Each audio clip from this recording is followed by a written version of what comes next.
six-day Middle East war echoes along a second front, the diplomatic struggle at the United Nations Security Council. A series of emotionally charged meetings keeps delegates debating on nearly around-the-clock basis. Syrian Ambassador George Tomei charges Israel with continued ceasefire violations, saying that Israeli tank forces advanced toward a branch of the Jordan River to establish control of a strategically important water resource. He calls it systematic invasion.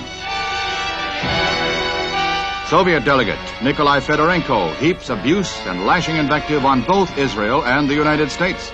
In a blistering filibuster, Russia breaks diplomatic relations with Israel and threatens sanctions. Israeli Ambassador Gideon Raphael answers the truce violation charges, saying that his nation's troop and tank movements occurred before the ceasefire went into effect. Israeli government officers announced their victory wipes out previous armistice agreements and frontiers. And that victory is a swift, smashing, and total one, as crack Air Force, infantry, artillery, and tank corps combine to sweep across the Sinai Peninsula to the Suez Canal, east into Jordan, north into Syria.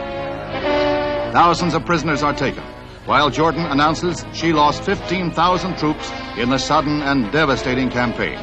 Israeli spearheads race to the Gaza Strip, advance across the entire Sinai, taking Sharm el-Sheikh at the mouth of the Gulf of Aqaba, thus breaking the blockade. The old city of Jerusalem is captured, as well as Bethlehem, the west bank of the Jordan, and the drive into Syria stops just short of Damascus. Israel reports close to 700 of their troops killed, over 2,500 wounded. Egypt and Syria announce no casualty figures. Heavy air raids dealt the first stunning blow to UAR forces along the Gaza. A furious follow-up came from artillery, tanks, and foot soldiers. Thus, the main Egyptian force was cut off by the speedy armored columns. It's almost a repeat of the 1956 Israeli victory, but with a shorter timetable. The efficient, well-trained Israeli army completely demoralizes troops of the Palestine Liberation Army of Egypt. Egyptians had no support from the air. Their air force was crushed on the ground by low-flying Israeli jets which swooped in from the Mediterranean, avoiding radar, destroying over 400 aircraft. The disastrous defeat prompts President Nasser's resignation, which is not accepted by his people. UAR commander General Munam Abdul Husseini meets with Israeli military leaders to surrender unconditionally, ending the fighting in the Gaza Strip. Nearly 600 Egyptian tanks were destroyed. While the Gaza campaign is ended, 3 other Israeli spearheads rush toward the Suez. Israel leaders call it the total destruction of Egypt's Sinai forces. An Egyptian military shakeup follows the crushing defeat. 11 senior commanders resign or retire. New leaders vow to restore the old boundaries. The battle for Bethlehem is brief, bloody, and decisive. Some 40 Jordanian defenders were killed, the remainder fled. Israeli troops moved in behind tanks, while care was exercised toward all religious shrines. A church of the Nativity was untouched. Civilians soon joined Israeli troops in the street, and the town where the Prince of Peace was born quickly returned to normal.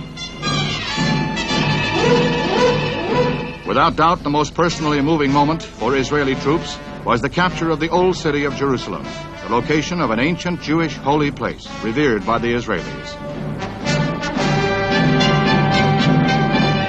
The fighting over, thousands of joyous civilians, students, and troops streamed toward the Mandelbaum gates.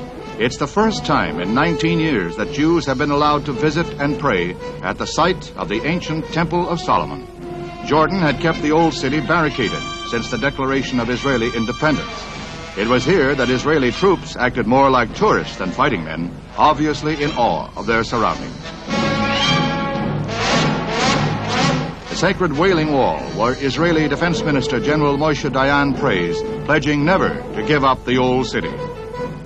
While Russia and other Iron Curtain countries label Israel's victory as aggression, insisting she pull back to original boundaries, Israeli Premier Eshkol, equally adamant, insists Israel alone will determine her